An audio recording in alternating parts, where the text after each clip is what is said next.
Virginia has a long history of winemaking, dating back to the early 1600s.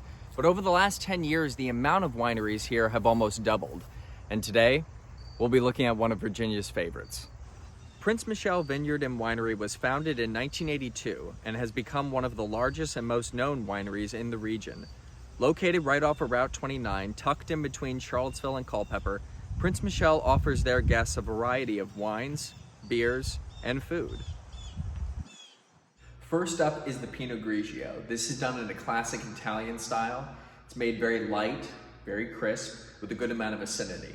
It's refreshing and has a nice clean finish to it. This would pair well with fish and sort of soft cheeses. Next is their Chardonnay. Now, Prince Michel has two Chardonnays. The first one is their 2017 Chardonnay. This one is done mostly in stainless steel. It's ultimately very light, very crisp, and has some apple and peach notes. Ultimately, it's very crispy. This would pair well with shellfish, sushi, and some chicken dishes as well. And the other is their Barrel Select Chardonnay. This one is done completely in French oak and has a soft, buttery vanilla flavor to it, even a bit smoky. And ultimately has a nice smooth finish as opposed to the stainless steel. So it just depends on what it is that you like.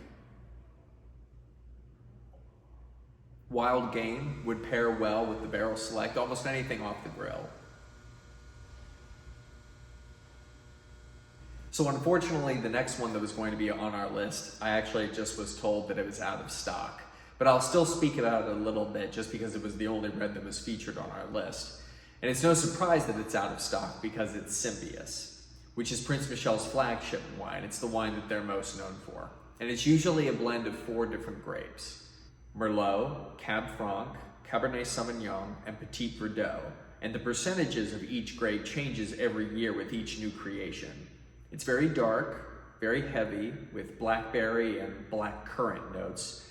It would go very well with rib meat or lamb, along with roasted fish and general savory dishes.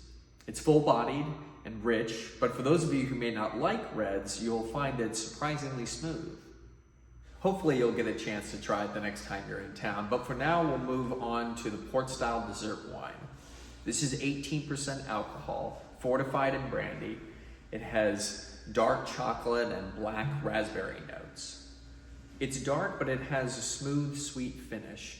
This is kind of like sitting by the fire in winter after a big meal. This is basically a dessert in and of itself, but you could pair it with some hazelnut and dark chocolate, of course.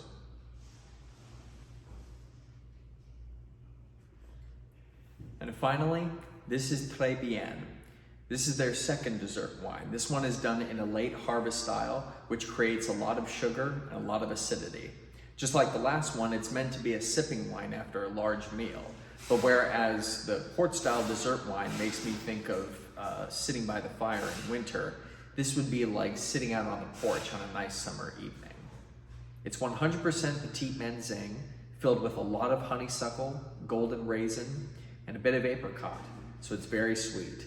And speaking of sweet wines, Prince Michel owns the Rapidan River Selection, which is a collection made entirely of sweet wines, like peach, apple, and chocolate, for all those sweet tooths out there. For those of you who are not interested in wine, Prince Michel has recently created their own tap room called Tap 29, which offers their guests a variety of brews accompanied by an equally impressive pub kitchen. And if you ever need a place to stay, luxury suites can be found at the back of the property, where guests can enjoy the quiet serenity and beauty of the Virginia countryside.